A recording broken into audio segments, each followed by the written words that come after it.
You think you're being healthy. You really do. You sit up straight, you chug water like it's your job, you scrub your teeth till they sparkle, and you hustle through every waking hour. Because that's what winners do, right? Wrong. Dead wrong. These so called good habits you're so proud of, they're quietly wrecking your body from the inside out. You've been lied to, and worse, you've been lying to yourself. So let's fix that. Here are 8 innocent habits that are secretly destroying your body. And trust me, number 1 is going to make you rethink your entire life. Let's get into it. Number 8, the perfect posture obsession.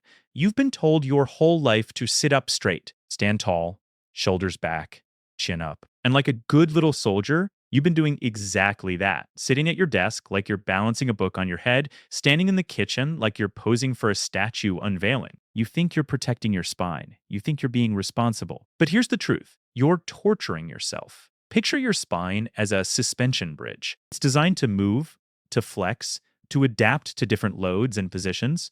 Suspension bridges don't stay frozen in one shape all day. They sway, they adjust, they distribute tension dynamically. But you've locked yours into rigor mortis.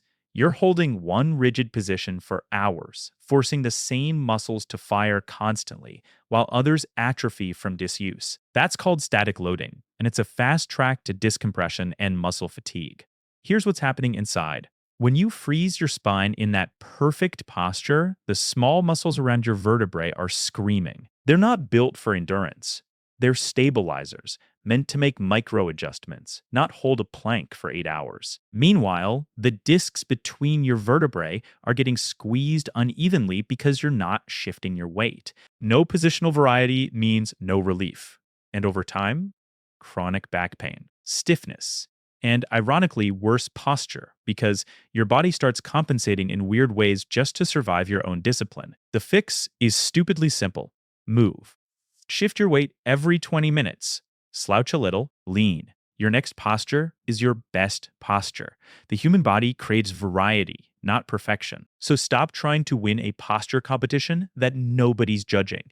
You sat up so straight, you broke your back. Ironic, isn't it? Number 7, chugging water like a lunatic. Let's talk about your gallon jug. You bought it because some fitness influencer told you hydration is life. And now you're dragging that thing around like it's a designer accessory, forcing yourself to chug water every 10 minutes, whether you're thirsty or not. You're peeing every 20 minutes. You feel bloated, your head hurts, but you keep going because you've convinced yourself that more water equals more health. Spoiler, you're drowning yourself. Imagine your cells as little sponges. They can absorb water up to a point, but if you keep dumping liquid on them, they don't just get extra hydrated. They swell, they distort. And when the water keeps coming, the sodium in your blood gets diluted. That's called hyponatremia, and it's not cute. Your kidneys are working overtime trying to filter all this unnecessary water, and your electrolyte balance is crashing harder than your motivation on a Monday morning. Here's the damage. Mild cases give you nausea and headaches. Moderate cases mess with your energy and focus. Severe cases, we're talking confusion, seizures, brain swelling. Yes, brain swelling. From drinking too much water. Because your brain cells are sponges too, and when they swell inside your skull, a rigid box that doesn't expand, bad things happen. Your body already has a hydration alarm system. It's called thirst. Drink when you're thirsty. Drink a bit more if you're sweating hard or it's hot outside. Add electrolytes if you're actually active. But stop flexing with your gallon jug like it's a personality trait. You're not a camel prepping for a desert trek. You're just a person who pees a lot and has a headache. You drowned yourself from the inside out. Congrats on your hydration trophy, champ. Number 6, obsessive hand sanitizer use. You know who you are. You've got a little bottle clipped to your bag, another in your car, one on your desk, maybe one in every jacket pocket. Every time you touch a door handle, a shopping cart, a pen someone handed you, squirt, rub, repeat. You've been doing this since 2020 and you haven't stopped. And sure, hand hygiene matters, but you've crossed the line from cautious to catastrophic. Your skin isn't just a barrier, it's a living ecosystem. Picture a rainforest teeming with thousands of species of beneficial bacteria and fungi that keep the bad guys in check, help your immune system train, and maintain the integrity of your skin barrier. Now, picture yourself napalming that rainforest 10 times a day. That's what you're doing with all that alcohol based sanitizer. Here's the science: your skin microbiome is delicate. Those beneficial microbes need to live there. When you nuke them repeatedly, you create a wasteland. Your skin dries out, cracks form. And guess what loves to move into cracked, dry skin? Pathogens. The exact thing you were trying to avoid. Plus, your immune system loses training opportunities. It's supposed to encounter harmless bacteria regularly so it knows how to respond appropriately. But you've sterilized your environment so aggressively that your immune system is out of practice, jumpy, confused. The long term stakes: chronic hand eczema, increased susceptibility to infections, and chemical absorption through damaged skin. Some of those sanitizers contain triclosan or other compounds that mess with hormone regulation when absorbed repeatedly. You wanted to be clean. Instead, you became a fragile, dry-handed liability. Soap and water when your hands are actually dirty. Sanitizer sparingly when soap isn't available. Let your microbiome exist. It's trying to help you. You sanitized your hands so much you sanitized your immune system. A smooth move. Number 5, brushing your teeth too hard every morning and night. You grab that toothbrush and go to war. You scrub like you're trying to remove graffiti from a subway wall. Hard bristles, aggressive circular motions, maybe even some side-to-side sawing action for good measure. You think harder equals cleaner. You think you're fighting cavities like a hero, but what you're actually doing is filing your teeth down and shredding your gums like wet tissue paper. Your enamel is the hardest substance in your body, but it's not invincible. When you attack it with a stiff bristled brush and way too much pressure, you abrade it, literally wear it away. And enamel doesn't grow back. Once it's gone, it's gone. Underneath that enamel is dentin, which is softer, more porous, and directly connected to the nerves in your teeth. Hello, sensitivity. Hello, increased decay risk. But wait, it gets worse. Your gums are even more fragile. Aggressive brushing causes gum recession. Your gums pull back, exposing the roots of your teeth. Gums don't regenerate either. Once they recede, that's it. You're stuck with exposed roots that are sensitive to temperature, prone to decay, and aesthetically not great. Long term, you're looking at potential tooth loss not because you didn't brush, but because you brushed like a maniac. The fix: soft bristles, gentle pressure, small circles, 2 minutes. You're massaging, not sanding. Your teeth and gums are not your enemies. Treat them accordingly. You brushed so hard your teeth filed for a restraining order? Case closed. Number 4. Sleeping in on weekends Monday through Friday, you drag yourself out of bed at 6 a.m. Zombie your way through the week on 5 or 6 hours of sleep and tell yourself, I'll catch up on the weekend. So Saturday and Sunday roll around and you sleep until 11 a.m., maybe noon. Oh, you feel like a genius. You caught up. Except you didn't. You just gave yourself jet lag without leaving your bed. Your body runs on a circadian rhythm, a roughly 2 4-hour internal clock that regulates when you feel awake and when you feel sleepy. It's controlled by light exposure, meal timing, and most importantly, consistency. When you wake up at 6 a.m. all week and then suddenly sleep until 11 a.m. On weekends, you're shifting your internal clock by 5 hours. That's the equivalent of flying from New York to London and back every single week. It's called social jet lag, and your body hates it. Here's what happens. Your melatonin production gets confused. Your cortisol rhythms. Cortisol is the hormone that wakes you up, gets scrambled.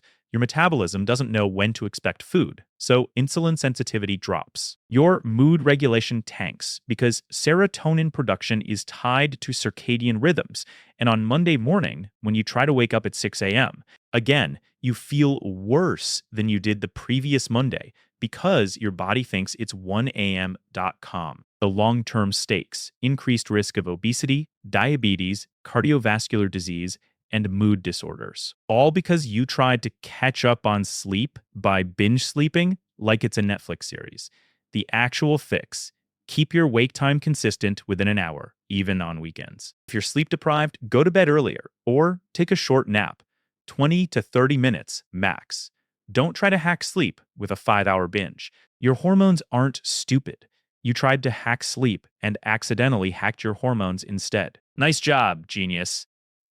Number 3, wearing tight jeans or restrictive clothes daily. You love your skinny jeans or your high waisted leggings with the waistband that digs in just a little, or that belt you cinch 2 notches tighter than comfortable because it makes you look snatched.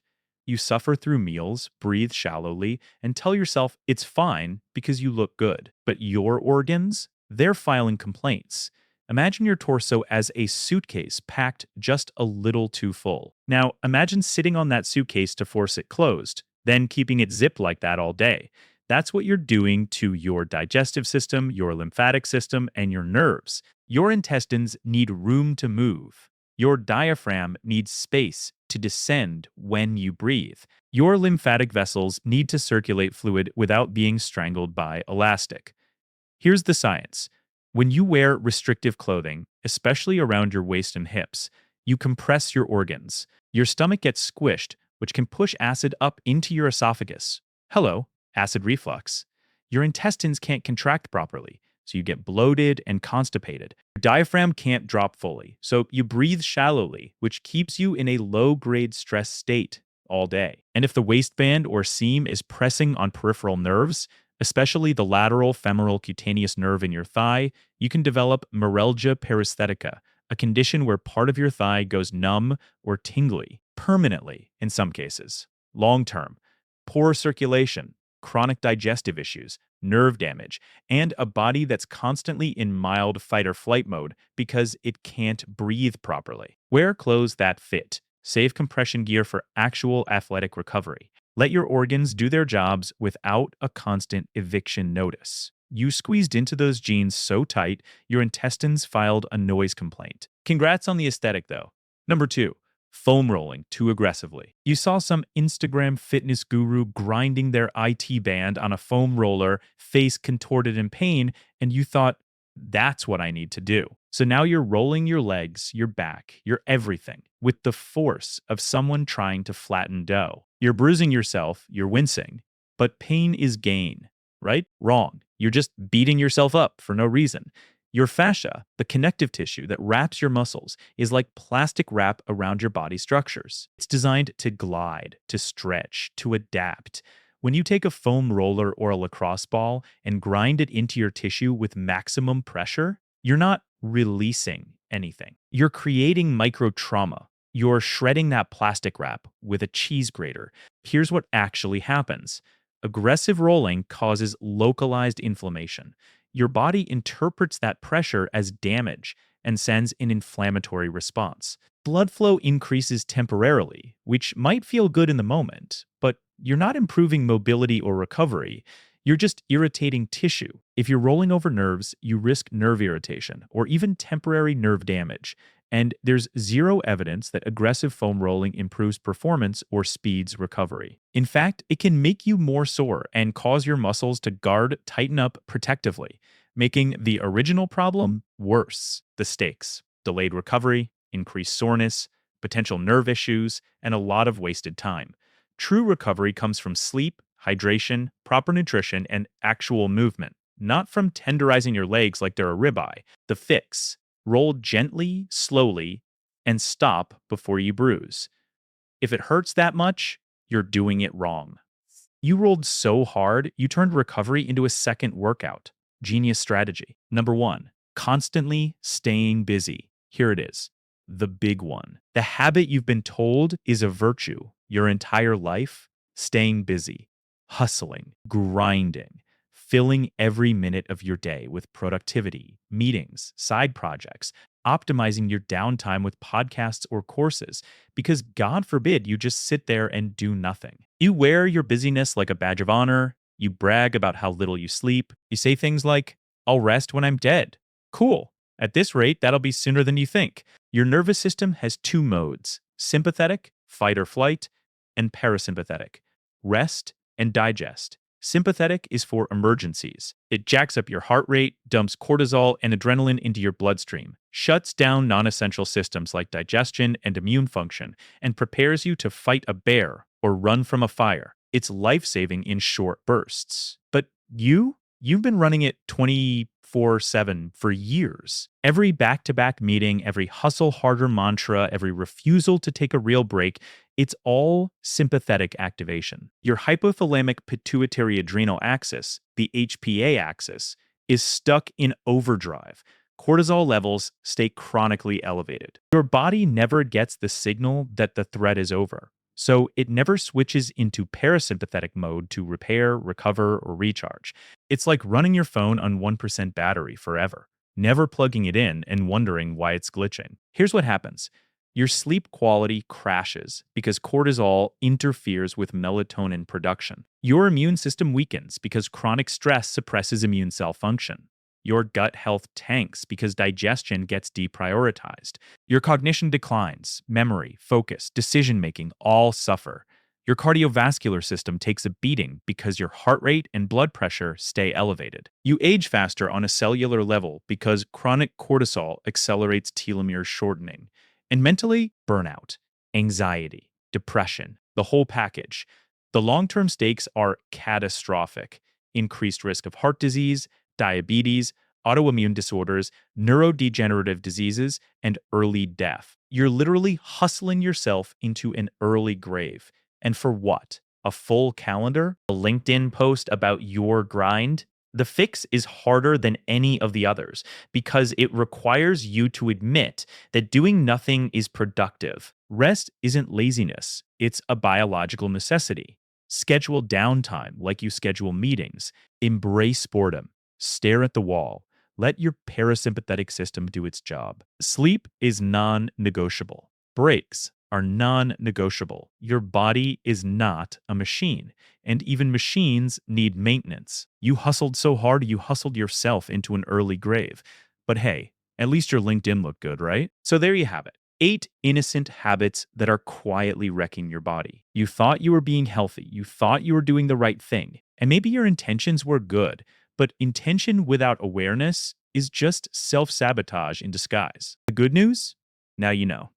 You don't have to be perfect. You just have to be aware. Pay attention, make small adjustments. Stop killing yourself in the name of virtue. If this video made you rethink your so-called healthy habits, smash that like button right now. Share this with someone who needs a wake-up call. You know exactly who I'm talking about. And subscribe to Kai Explains for more videos that'll save you from yourself, one roast at a time. I'm here to roast you into better decisions. See you next time.